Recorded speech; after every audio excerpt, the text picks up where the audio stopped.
अच्छा बेटा, ये बताइए कि लास्ट क्लास में क्या हुआ था, अगर आपको मेरी आवाज आ रही है।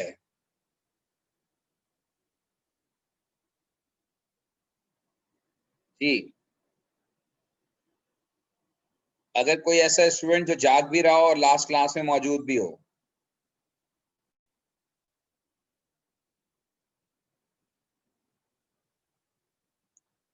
जी, लास्ट क्लास में ओके जी, कुछ लोग जाग रहे हैं अल्हम्दुलिल्लाह।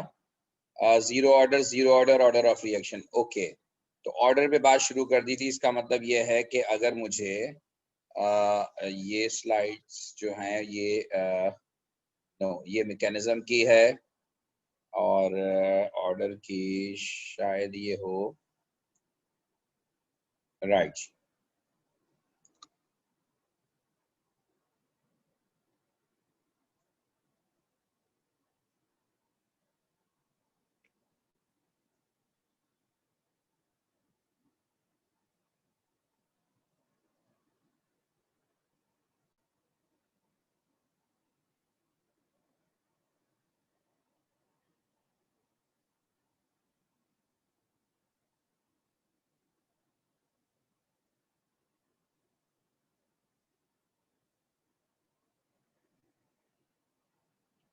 अच्छा जी, ये इंस्टेंटेनियस रेट, एवरेज रेट और initial rate of the reaction, ये बताइएगा। ये हम सब कर चुके हैं।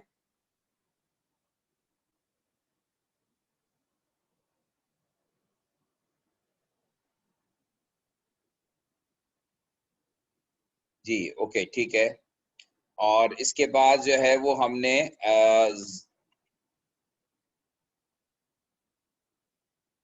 ये रेट इक्वेशन में आपको बता चुका हूं। ऑर्डर ऑफ रिएक्शन आपने कहा कि मैंने ऑर्डर ऑफ रिएक्शन भी बता दिया है और जीरो ऑर्डर भी बताया है।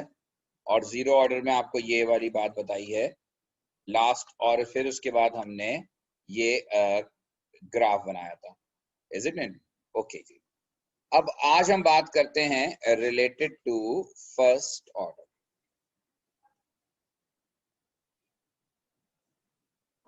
जीरो ऑर्डर के बाद जो है वो फर्स्ट ऑर्डर। देखिए, फर्स्ट ऑर्डर जो है इसका मतलब क्या है। जीरो ऑर्डर का मतलब ये था कि change in concentration does not alter rate of the reaction. Change in concentration does not alter rate of the reaction, इसको हमने जीरो ऑर्डर का। अब फर्स्ट ऑर्डर में क्या होता है, फर्स्ट ऑर्डर हम उस ऑर्डर को कहते हैं in which change in concentration of reactant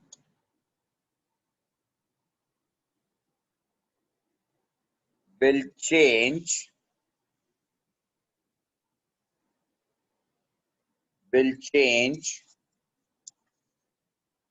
rate of the reaction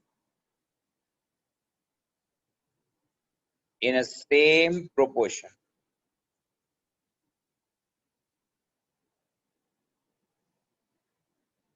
Rate of the reaction in the same proportion.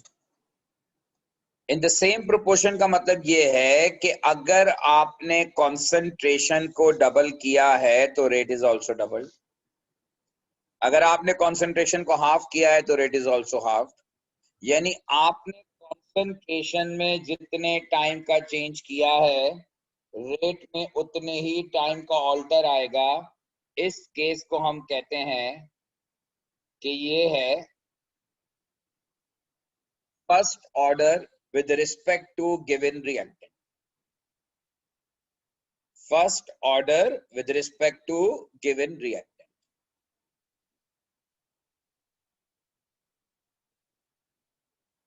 First order के केस में जब हम इक्वेशन लिखते हैं तो in general rate is equal to K. आपको पता है रेट इक्वेशन में ये कांस्टेंट होता है, रेट इज इक्वल टू के।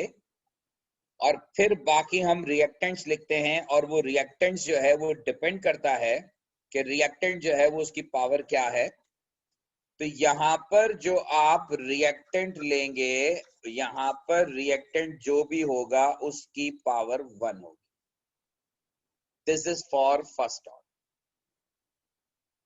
कि जो कोफिशिएंट है या जो उसकी पावर है वो 1 है।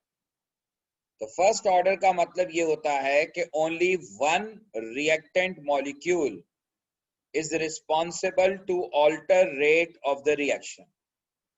Change in concentration of only one molecule will change rate of the reaction, and the rate of the reaction is changed in a same proportion. यानी जिस प्रोपोर्शन में कॉन्सेंट्रेशन को आपने चेंज किया है, रेट उसी प्रोपोर्शन में चेंज होगा। लाइक एक अगर हम एग्जाम्पल कंसीडर करें उसी तरह से जैसे हमने पिछली क्लास में बात की थी कि concentration of A in mole per dm cube and then initial rate, और रेट का यूनिट आमतौर पर मोल पर dm क्यूब पर सेकेंड होता है। तो concentration of A अगर 0.10 है तो initial rate will be suppose 0.030. When concentration is doubled, 0.1 से हमने 0.2 कर दिया। So when concentration is doubled, rate is also doubled. This is a clear indication for first order with respect to concentration of A. A की respect से ये first order है, क्योंकि जब हमने A की कॉन्सेंट्रेशन को डबल किया तो rate is also double. Rate जो है वो 0.03 से 0.060 हो गया। और इसी तरह से अगर आप कॉन्सेंट्रेशन को चेंज करेंगे बाय 0.3, यानी कि 0.1 से 0.3 कर दिया, तो 0.1 से 0.3 करने का मतलब यह है कि आपने इसको 3 टाइम्स बढ़ा दिया, और जब आपने 3 टाइम्स बढ़ाया तो रेट भी 3 टाइम्स बढ़ेगा, और 3 टाइम्स बढ़ने का मतलब यह है कि इट विल बिकम 0.90। तो अगर दो बातें हो सकती हैं, सवाल दो तरीकों से आपको समझना होगा।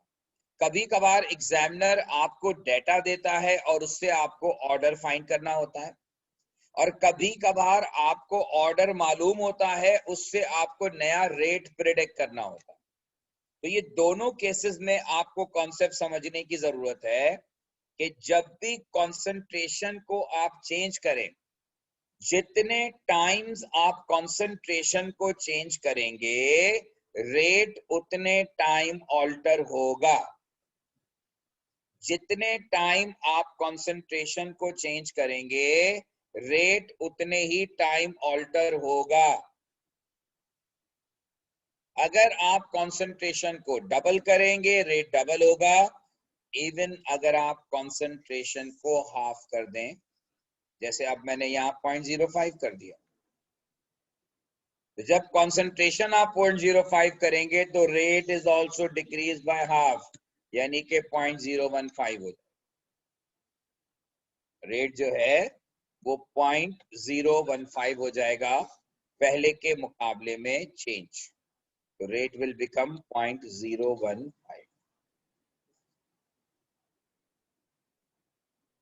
When concentration is half, rate is also half.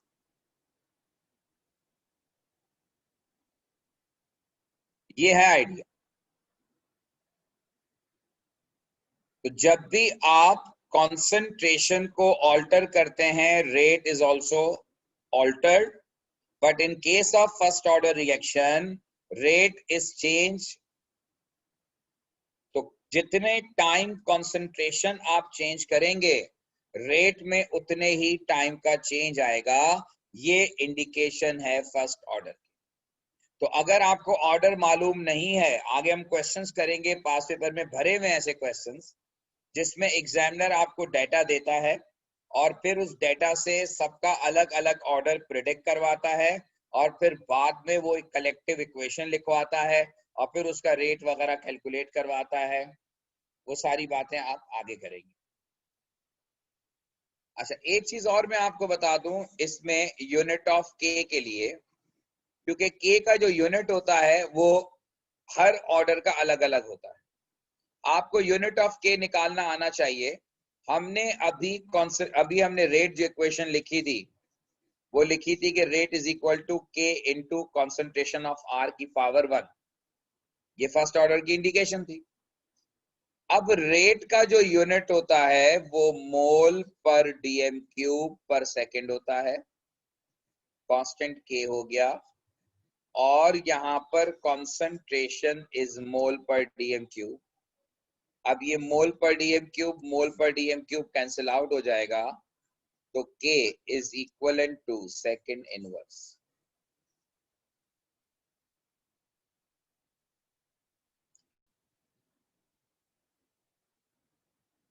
इसका मतलब ये हुआ कि जब भी कोई रिएक्शन ओवरऑल फर्स्ट ऑर्डर होगा तो ये भी एक पहचान है कि उसके K का यूनिट हमेशा सेकेंड इनवर्स होता है।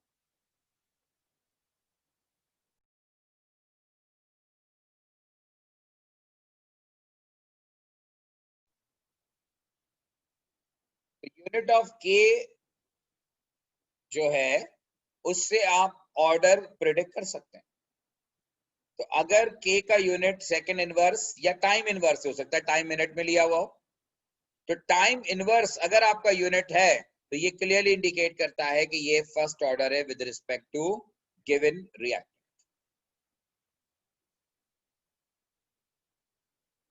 अगर हम ग्राफ प्लॉट करें in between concentration of reactant और टाइम का, जो पिछली एग्जांपल थी जीरो ऑर्डर वाली, अगर आप जीरो ऑर्डर के ग्राफ को देखें, कॉन्सेंट्रेशन और टाइम का ग्राफ, तो कॉन्सेंट्रेशन और टाइम का ग्राफ में कॉन्सेंट्रेशन कम हो रही थी टाइम के साथ साथ, लेकिन स्ट्रेट लाइन आने का मतलब ये था कि जो इसका ग्रेडियंट है वो कांस्टेंट है, and gradient of the graph is rate of the reaction. तो जीरो ऑर्डर में जो है वो ग्रेडियंट कांस्टेंट होता है, जीरो ऑर्डर में जो ग्रेडियंट है वो कांस्टेंट होता है। इसके मुकाबले में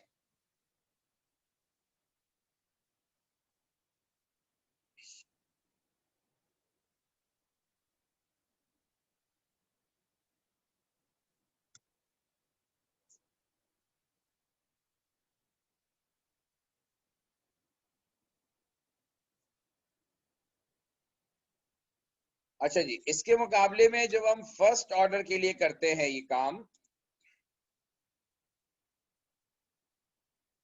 कंसंट्रेशन और टाइम का ग्राफ, तो कंसंट्रेशन और टाइम का जो ग्राफ है वो इस केस में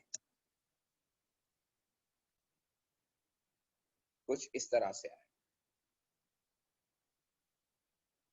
कंसंट्रेशन और टाइम का ग्राफ कुछ इस तरह से है, और ये ग्राफ डिक्रीजिंग ऑर्डर का जो ग्राफ है वो क्या इंडिकेट करता है, वो ये इंडिकेट करता है कि जैसे जैसे कंसंट्रेशन कम हो रही है टाइम के साथ साथ इसका ग्रेडियंट भी कम हो रहा है, क्योंकि gradient is dy upon dx। जब आप स्लोप निकालते हैं, ग्रेडियंट निकालते हैं, तो gradient is actually dy by dx। तो आप देखिए यहां पर dy बाय dx कम होता जा रहा है।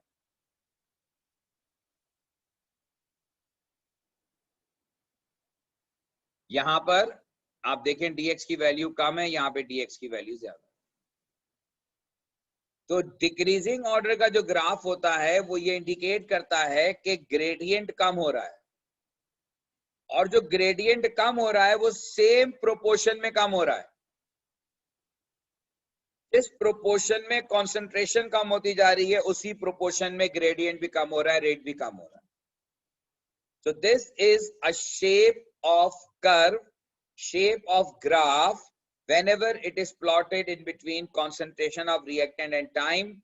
अगर आपको एग्जामिनर्स खाली शेप दे देता है ग्राफ का और ग्राफ के शेप से आपको प्रेडिक्ट करना हो ऑर्डर, तो वो तरीका ये है कि आप शेप देखकर, जीरो ऑर्डर का शेप भी आपने देखा, अब आपने यहाँ पे फर्स्ट ऑर्डर का शेप भी देखा, तो जीरो ऑर्डर के शेप में और फर्स्ट ऑर्डर के शेप में आपको फर्क नजर आ रहा है कि जीरो ऑर्डर के केस में स्ट्रेट लाइन थी, जिसका मतलब ये था कि इसका ग्रेडियंट कांस्टेंट है, यानी रेट कांस्टेंट है, जबकि यहां पर ग्रेडियंट डिक्रीज हो रहा है। ग्रेडियंट डिक्रीज होने का मतलब यह है कि रेट डिक्रीज हो रहा है। और इसी तरह से अगर आप यहां पर ग्राफ प्लॉट करेंगे in between rate and concentration of reactant,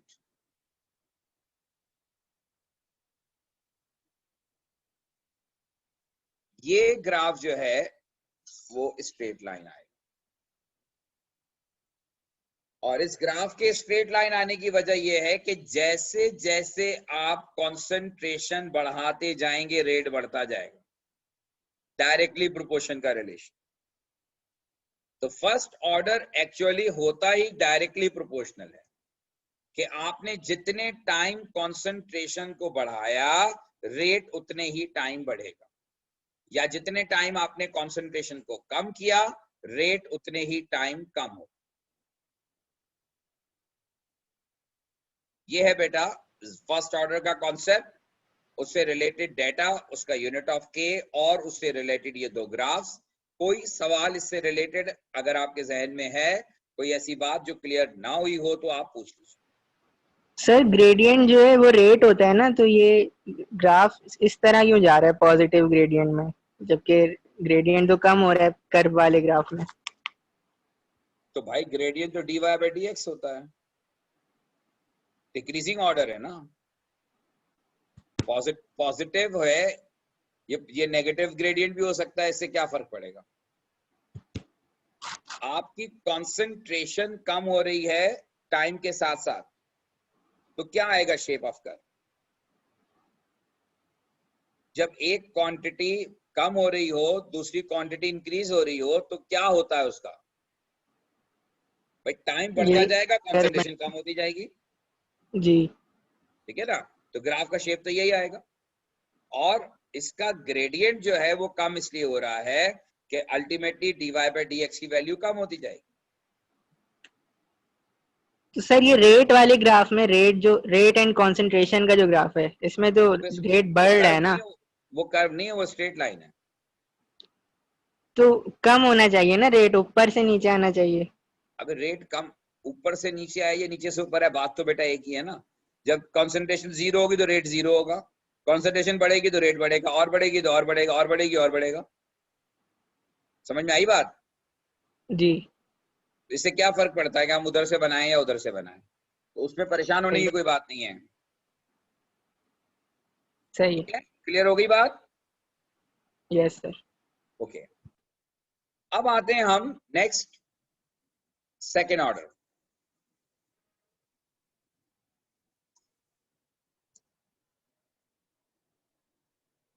second order हम कहते हैं उस केस को जब आप कंसंट्रेशन चेंज करें, तो change in concentration will change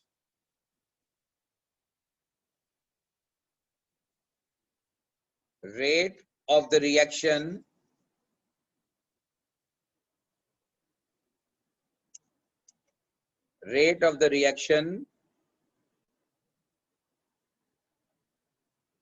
by square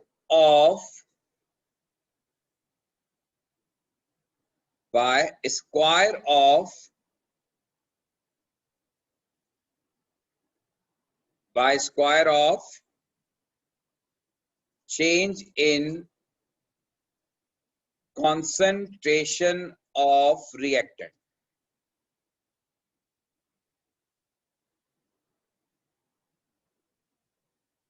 change in concentration will change rate of the reaction by square of change in concentration of reactant. अब यहां पर एक छोटा सा कंफ्यूजन है जो स्टूडेंट के जहन में क्रिएट होता है, और वो कंफ्यूजन ये क्रिएट होता है कि शायद मैं ये कहना चाह रहा हूं कि जब हम कंसंट्रेशन को डबल करेंगे तो रेट स्क्वायर टाइम चेंज हो जाएगा। मैं ये नहीं कह रहा। मैं ये नहीं कह रहा कि कंसंट्रेशन को डबल करने पर रेट स्क्वायर टाइम चेंज होगा। आप गौर से पढ़ें स्टेटमेंट क्या लिखा हुआ है।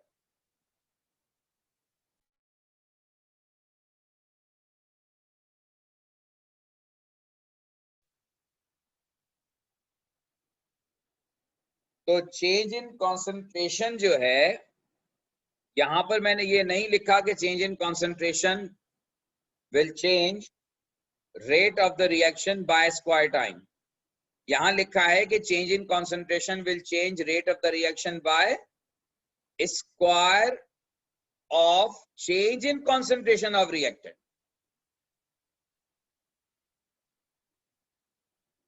यानी अगर आप कंसंट्रेशन को डबल करेंगे तो 2 का स्क्वायर 4 होगा, तो रेट जो भी था वो 4 टाइम चेंज हो जाएगा।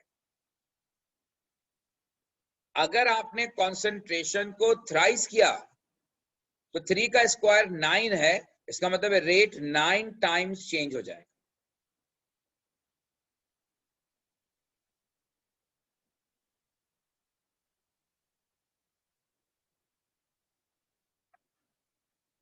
तो change in concentration will change rate of the reaction by square of change in concentration of reactant.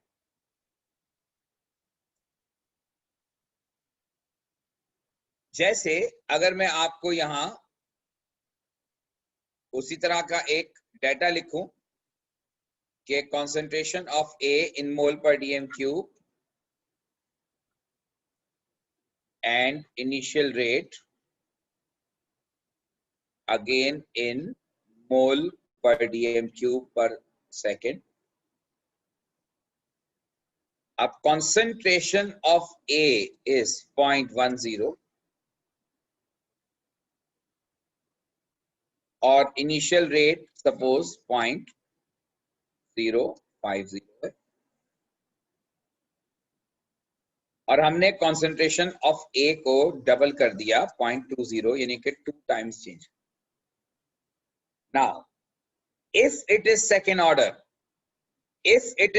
order, then what will be change in rate of the reaction? तो change in rate of the reaction जो होगा वो ये होगा कि जितने times आपने concentration change की है उसका स्क्वायर टाइम रेट चेंज होगा, और 2 का स्क्वायर जो है वो है 4। इसका मतलब ये है कि rate of the reaction is change bye 4 times, और 0.05 multiply by 4, answer will be 0.20. So when concentration is doubled, rate is changed by 4 times. इसे हम कहते हैं सेकेंड ऑर्डर। और सिमिलरली अगर आप कंसंट्रेशन को 0.30 कर दें, 1 से 0.30, इसका मतलब है concentration is change bye 3 times. तो अगर concentration is change bye 3 times तो अब 3 टाइम का स्क्वायर, और 3 टाइम का स्क्वायर विल बी 9 टाइम्स। तो ये 0.045 multiply by 9, it will become 0.45, या 3 का स्क्वायर, 3 स्क्वायर इज 9।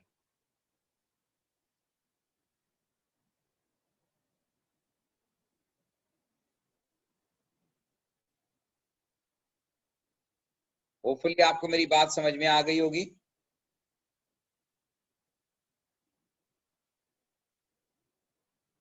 जब आप इसके लिए अगर रेट इक्वेशन लिखते हैं सेकेंड ऑर्डर के लिए, तो रेट इज इक्वल टू के इंटू ए की पावर 2 हो जाएगा। सेकेंड ऑर्डर को रिप्रेजेंट करने का तरीका यह है कि उसमें कॉन्सेंट्रेशन की पावर 2 होती है। तो जब भी कॉन्सेंट्रेशन की पावर 2 होगी, ये रिप्रेजेंट करेगा कि वो सेकेंड ऑर्डर है with respect to that reactant. So rate is equal to K into concentration of A square। और अगर आप इस इक्वेशन के हिसाब से if you find unit of K, तो यूनिट ऑफ K जो निकलेगा, रेट का यूनिट है मोल पर डीएम क्यूब पर सेकेंड, यूनिट ऑफ K, और कॉन्सेंट्रेशन का यूनिट बनेगा मोल पर डीएम क्यूब का स्क्वायर। अब ये मोल पर डीएम क्यूब और ये 1 मोल पर डीएम क्यूब कैंसिल हो जाएगा। अब ये बाकी बचेगा सेकेंड इनवर्स K इंटू मोल पर डीएम क्यूब, और K इज इक्वल टू, ये इधर आ जाएगा, it will become DM cube पर मोल पर सेकेंड। तो ये आ गया यूनिट ऑफ, और ये है unit of K for second order. तो ये जैसे वहां पर सेकेंड इनवर्स था, second inverse is the unit of first order reaction, इसी तरह से सेकेंड ऑर्डर के लिए K का जो यूनिट बनता है वो डीएम क्यूब पर मोल पर सेकेंड बनता है।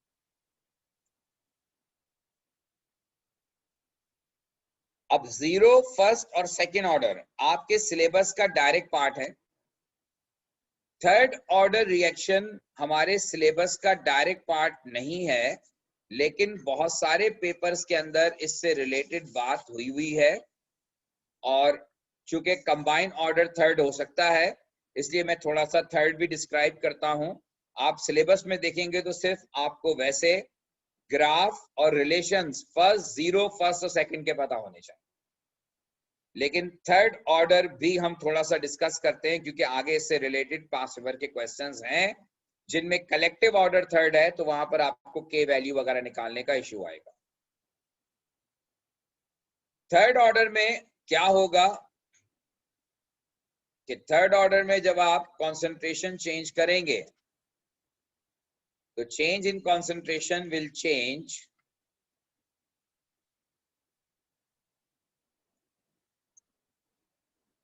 change rate of the reaction by cube time of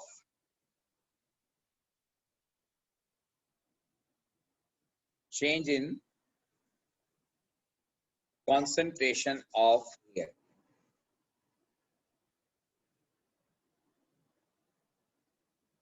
Change in concentration will change rate of the reaction by cube time of change in concentration of reactant. So now if you write rate is equal to K into A की power अब 3 हो जाए, यानी आप जितने time concentration change करेंगे उसका cube निकालें, उसका क्यूब टाइम जो है वो होगा, उसका चेंज जो होगा वो रेट ऑफ द रिएक्शन होगा।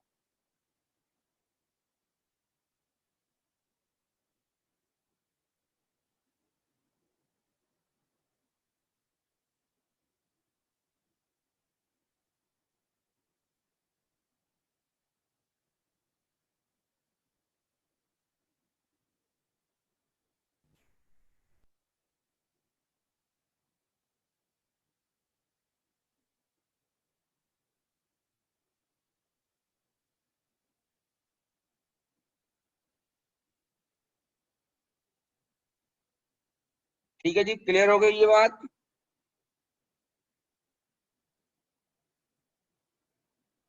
कोई इसमें कंफ्यूजन? अब जैसे हम एग्जाम्पल अगर लेते हैं कि ए की पावर कंसंट्रेशन ऑफ ए अगर है अगेन इन मोल पर डीएम क्यूब और इनिशियल रेट जो है वो है मोल पर डीएम क्यूब पर सेकेंड।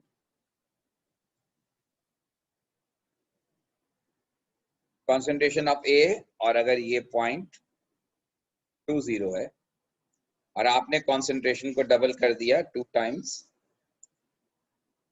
तो 2 का क्यूब टाइम चेंज होगा और 2 का क्यूब जो है वो 8 है।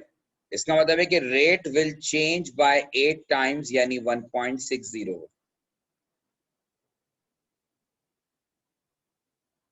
ये कॉन्सेप्ट है थर्ड ऑर्डर कि थर्ड ऑर्डर में आप कंसंट्रेशन को जितने टाइम चेंज करते हैं उस टाइम का जो क्यूब है वो आप निकालेंगे और वो वैल्यू को मल्टीप्लाई करेंगे बाय रेट, तो that will be the next initial rate of the reaction.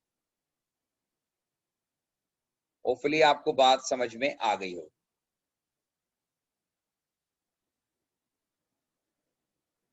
Second order में, थर्ड ऑर्डर में अगर आप यूनिट ऑफ के की बात करें, ये भी एग्जामिनर ड्राइव करवाता है, तो एक्सप्रेशन हमारा जो था वो था रेट इज इक्वल टू के इंटू ए की पावर 3। अब आप यूनिट अगर पुट करेंगे मोल पर डीएम क्यूब पर सेकेंड और ये के इंटू मोल पर डीएम क्यूब की पावर 3, तब ये मोल पर डीएम क्यूब और यहां से जब एक मोल पर डीएम क्यूब कैंसिल हो जाएगा तो ये बचेगा सेकेंड इनवर्स के इंटू मोल पर डीएम क्यूब का स्क्वायर और सेकेंड इनवर्स के into mole square dm minus 6 and then k is equal to dm6 mole minus 2 second inverse। ये आ गया यूनिट ऑफ के for second order reaction, sorry third order. ये है unit of के for third order.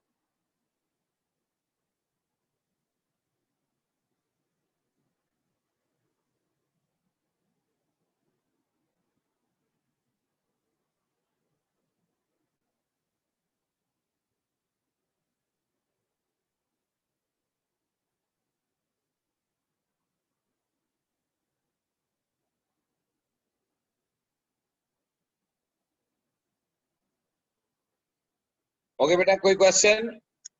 बाकी इसके graph वगैरह का शेप हमारे सिलेबस में नहीं है, इसलिए मैं उसके उस शेप की तरफ नहीं जा रहा, उसमें हम मामला नहीं लेके जा रहे।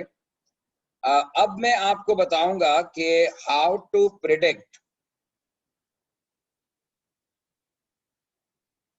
सेकेंड ऑर्डर का ग्राफ है बेटा, वो तो मैंने बनाया था। बस सेकेंड ऑर्डर का ग्राफ नहीं बनाया मैंने। अच्छा, सेकेंड ऑर्डर का ग्राफ नहीं बनाया। सेकेंड ऑर्डर के ग्राफ में एक ग्राफ है वैसे, और वो ग्राफ ये है कि अगर आप टाइम और कंसंट्रेशन ऑफ रिएक्टेंट का ग्राफ बनाते हैं तो ये स्क्वायर टाइम का ग्राफ होता है और स्क्वायर टाइम का ग्राफ जो होगा वो मोर स्टीपर होगा, क्योंकि यहाँ पे डिक्रीज स्क्वायर टाइम का आएगा। अब आप कहेंगे कि ये ग्राफ तो वैसे ही लग रहा है जैसे हमने फर्स्ट ऑर्डर में बनाया था, तो अब आप फर्स्ट ऑर्डर के और सेकंड ऑर्डर के ग्राफ को कैसे डिफरेंशिएट करेंगे, आगे जब हम हाफ लाइफ पढ़ेंगे तो वो बात आपकी समझ में आ जाएगी। लेकिन अगर आप अभी भी इस ग्राफ को पहले वाले ग्राफ से कंपेयर करें जो हमने यहाँ बनाया था, ये देखें, ये लेस स्टीपर है। सेकंड ऑर्डर का ग्राफ जो होता है वो मोर स्टीपर होता है। मैं अगर इसी ग्राफ में कनेक्ट करूं इस तरह से तो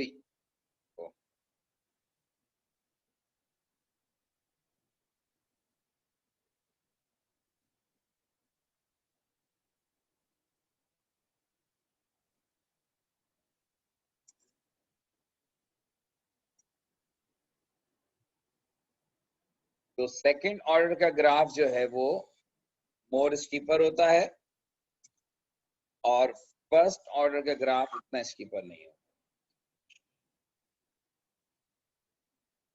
इस तरह स्क्वायर टाइम का ग्राफ होता है, एक स्क्वायर टाइम का ग्राफ नहीं होता। मैथमेटिक्स के स्टूडेंट इसको अंडरस्टैंड करते हैं ज्यादा बेहतर तौर पर, लेकिन खैर बायो वालों को भी मैं बता दूंगा कि ये कैसे डिफरेंशिएट होगा कि ये फर्स्ट ऑर्डर है या नहीं है या सेकंड ऑर्डर है, ये आगे आप पढ़ लेंगे। लेकिन सेकंड ऑर्डर का ग्राफ जो होता है वो ज्यादा स्टीपर होता है as compared to first order. अच्छा जी, अब मैं आपको नेक्स्ट ये समझाने की कोशिश करूंगा कि how to predict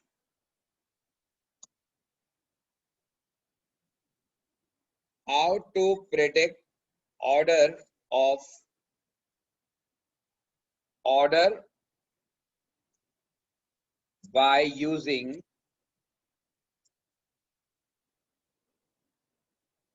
initial rate method। ये इनिशियल रेट मेथड कोई मेथड नहीं है, सिंपली ये है कि आपको एग्जामिनर इनिशियल रेट का डेटा देगा, जैसे मैं अभी आपको लिखवाऊंगा, बताऊंगा किस तरह से, और फिर उससे वो आपको इंडिविजुअल ऑर्डर और फिर उसके बाद ओवरऑल ऑर्डर और फिर वो रेट वगैरह कैलकुलेट करवाएगा। अब एक एग्जाम्पल हम लेते हैं कि एक रिएक्शन है A plus B to form AB, और इस रिएक्शन के लिए हमारे पास इंफॉर्मेशंस अवेलेबल हैं कि कॉन्सेंट्रेशन ऑफ A इन मोल पर DM cube, concentration of B इन मोल पर डीएम क्यूब, और ये जो है वो इनिशियल रेट है, और इसका जो यूनिट है वो मोल पर डीएम क्यूब पर सेकेंड। अब अगर कॉन्सेंट्रेशन ऑफ A इज 0.1 और concentration of B is 0.15 and suppose initial rate is 0.020, ये एक्सपेरिमेंट 1 का डाटा है। एक्सपेरिमेंट 2 के लिए suppose concentration of A is doubled, B remain unchanged and rate becomes 0.20, then concentration of A को हमने वही रखा और concentration of B को डबल कर दिया and rate is changed by 0.40। अब आपसे क्वेश्चन ये है कि predict order with respect to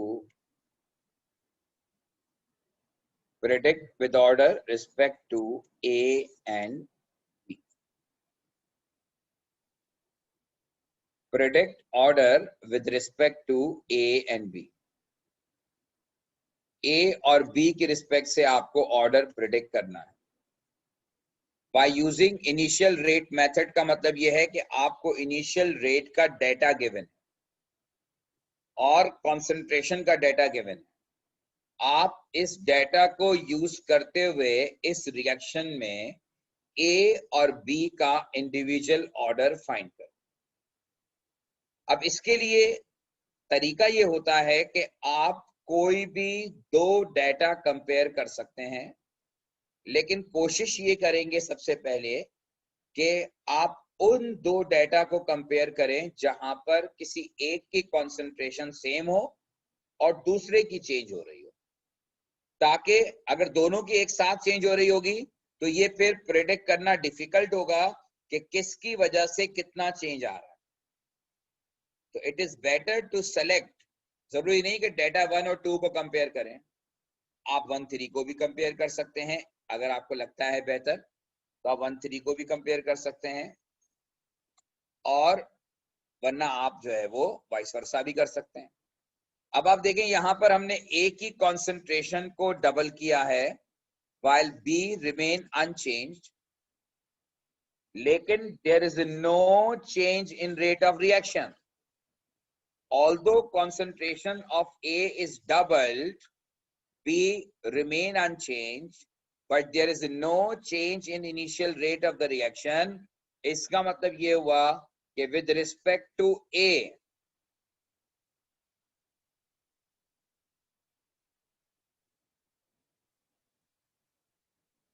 with respect to A जो है ये क्या बनेगा? with respect to A ये बनेगा zero order.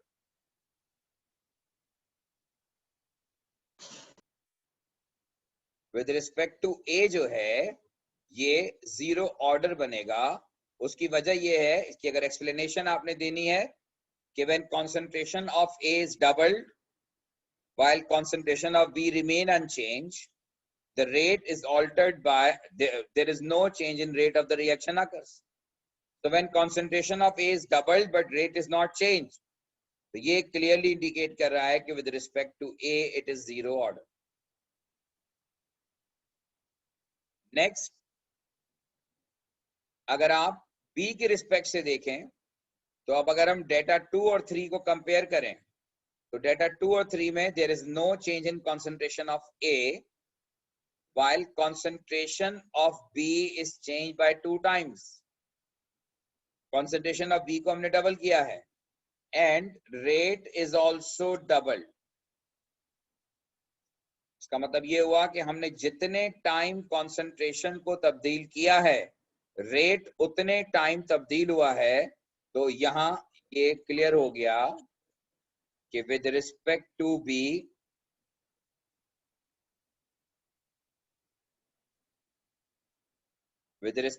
बी ये क्या होगा? It is known to be first order.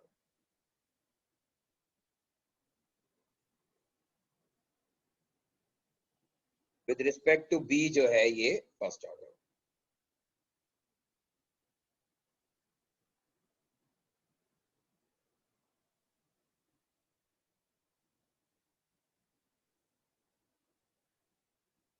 Hopefully आपको बात समझ में आ गई होगी. और जब ये with respect to A zero order है तब अगला पार्ट एग्जामिनर आपको ये दे सकता है और जो कि होता भी है नॉर्मली कि right rate equation for a given reaction. अब आप देखें ओवरऑल जो रिएक्शन था उसमें एक ए और एक बी मिलकर ए बी बना रहे थे,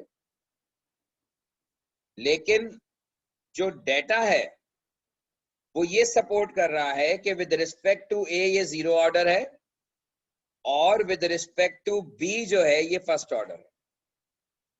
इसका मतलब ये है कि जब हम रेट इक्वेशन लिखेंगे तो रेट इक्वेशन में मैं आपको पहले भी बता चुका हूं कि only those reactant molecules are included which are responsible to alter rate of the reaction upon change in concentration of reactant. तो जब हम यहां पर ये देख रहे हैं कि विद रिस्पेक्ट टू ए जो है ये जीरो ऑर्डर है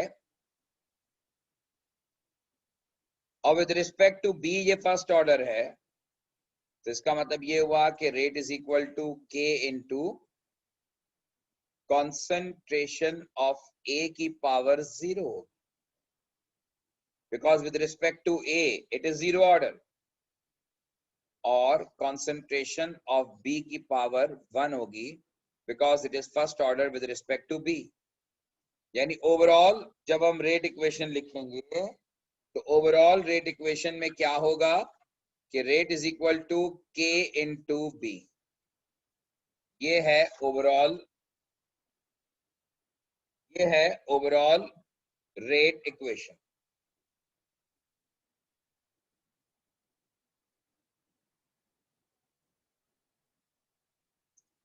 ये रेट इक्वेशन है. अच्छा, अब इसी के साथ साथ एग्जामिनर क्या और सवाल कर सकता है? एग्जामिनर इसी के साथ साथ एक और क्वेश्चन कर सकता है कि फाइंड वैल्यू ऑफ के.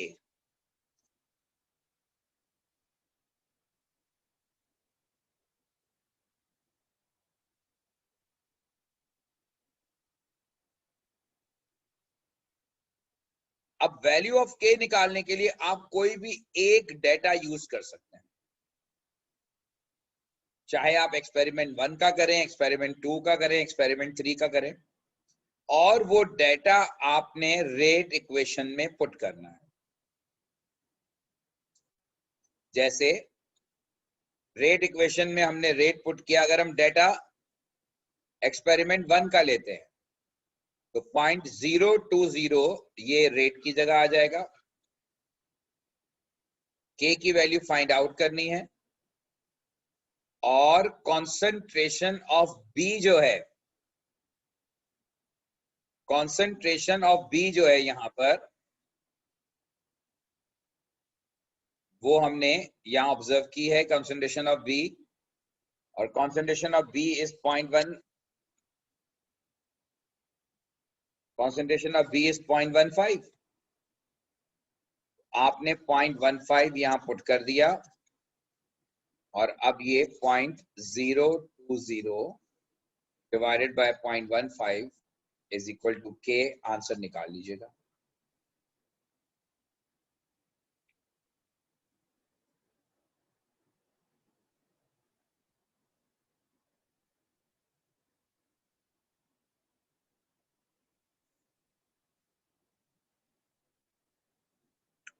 तो के इज 0.13, और यहाँ पूछा नहीं गया, लेकिन साथ साथ अगर आप इसका यूनिट भी बताएं, जो कि नॉर्मली साथ लिखा होता है, यूनिट भी आप लिखें।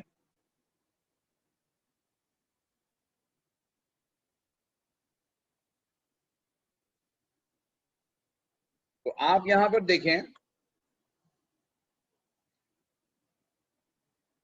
कि इस रिएक्शन का ओवरऑल ऑर्डर क्या है। ऑल्दो के इस रिएक्शन में ए और बी दोनों इन्वॉल्व हैं एज ए रिएक्टेंट, ए और बी दोनों इन्वॉल्व हैं एज ए रिएक्टेंट, लेकिन आपको मैंने ऑर्डर ऑफ रिएक्शन की डेफिनेशन बताई थी कि it is sum of exponents of reactant molecules present in the rate expression. तो यहां पर एक ही रिएक्टेंट मॉलिक्यूल इन्वॉल्व है जिसका एक्सपोनेंट 1 है। तो overall order is first order, overall order इसका फर्स्ट, ठीक है। Only one reactant molecule is present in the rate equation. और जो यूनिट है, कुछ बच्चों ने बताया, बिल्कुल सही बताया, सेकेंड इनवर्स, क्योंकि जब आप यहां पर वैल्यूज पुट करेंगे, इनके यूनिट्स पुट करेंगे, तो you will get second inverse. So this is how, by using initial rate method, you can find out rate overall order of the reaction। और उससे फिर कनेक्टेड मैंने कुछ क्वेश्चंस आपसे करवाए, जो कि आपने समझे कि किस तरह का टाइप के, किस टाइप के क्वेश्चंस आपको पास पेपर में मिलेंगे। अगली क्लास में हम कुछ और एग्जांपल्स भी बात करेंगे, और पास पेपर के कुछ क्वेश्चंस भी देखेंगे जो इस कॉन्सेप्ट पर बेस्ड हैं। लेकिन अभी फिलहाल ये मुझे बताइए कि किसी किस्म का कोई अगर आपको क्वेश्चन करना है तो आप कर सकते हैं।